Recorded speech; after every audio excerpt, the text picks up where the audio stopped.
欢迎来到人生有道，岁月如歌，道在其中，一起感悟人生。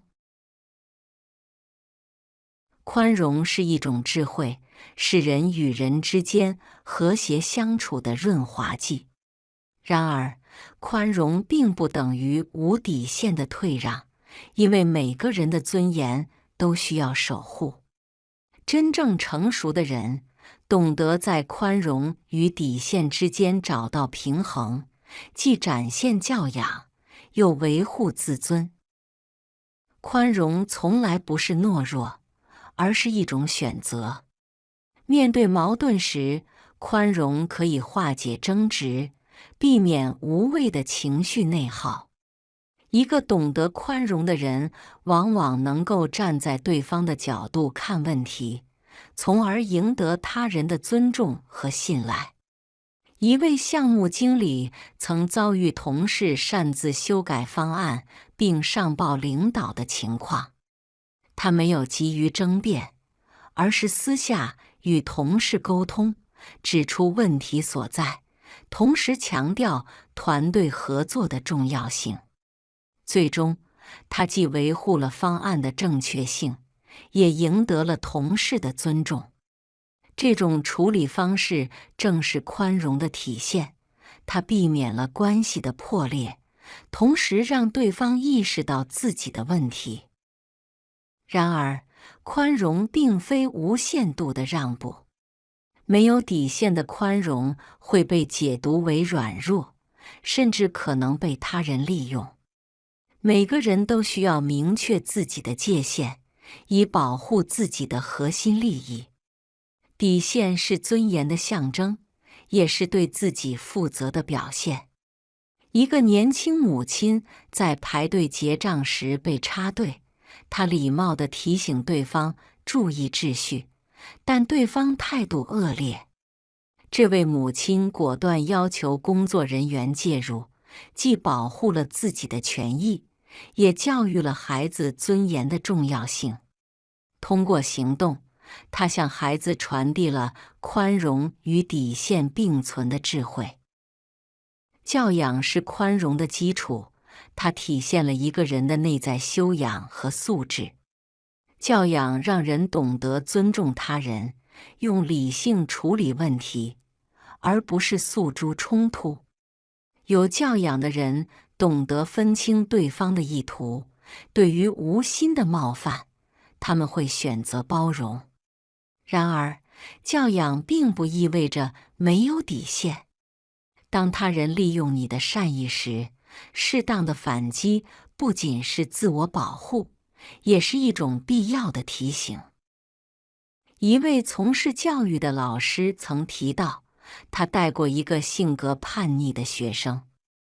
这位学生起初频繁挑战班级纪律，甚至影响到其他同学的学习。老师耐心沟通，试图用关爱感化他。然而，当学生变本加厉时，他果断采取了纪律措施，同时与家长合作制定行为规范。几个月后，这位学生开始改变，毕业时甚至表达了感谢。这段经历说明，教养需要边界，只有在原则之内的宽容，才能带来积极的结果。宽容与底线之间并非对立，而是相辅相成的。宽容是主动的选择，而底线是被动的坚守。生活中，面对无心的冒犯，我们可以选择宽容，比如朋友忘记了重要的约定，或同事无意中打乱了你的计划。在这些情况下，宽容能化解矛盾，促进关系的和谐。但当面对恶意伤害时，比如有人蓄意侵犯你的权益或侮辱你的尊严，底线就成为必要的防线。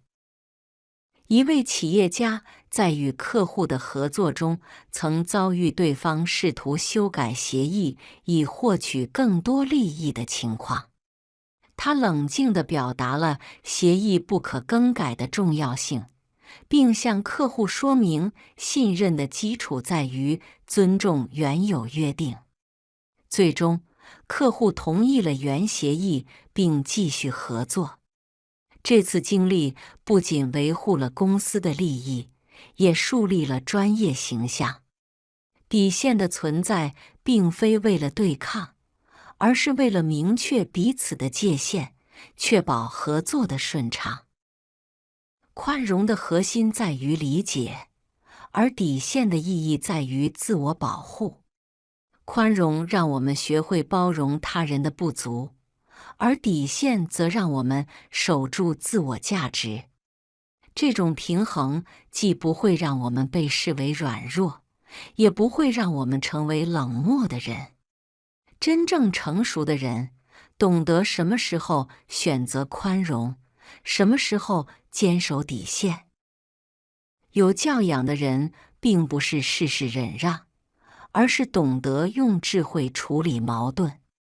他们知道，宽容是为了让生活更加轻松，而不是为了取悦别人。而底线是他们维护自尊的最后防线。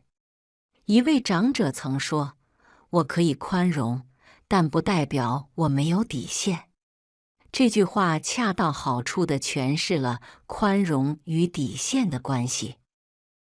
在生活中，学会区分误会与恶意，是宽容与底线平衡的关键。当面对误解时，宽容能让我们避免无谓的争执；当面对恶意时，底线能保护我们的尊严。这种智慧让我们在人际交往中更加游刃有余。宽容不是盲目的退让，而是以教养为基础的选择；底线不是生硬的对抗，而是对自尊的守护。当我们能在宽容与底线之间找到平衡，便能在复杂的社会关系中站稳脚跟。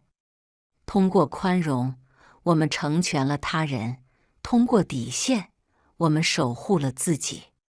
这种智慧，正是人生旅途中的一盏明灯。